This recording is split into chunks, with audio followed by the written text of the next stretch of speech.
Olha esse ventilador que interessante, ó, 170 graus. Vai para cima e ele vem para baixo e vem de lado um pouquinho, ó. Diferente, né? O ventilador 170 graus.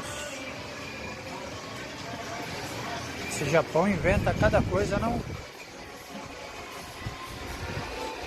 6 mil. Em torno de quase 200 reais.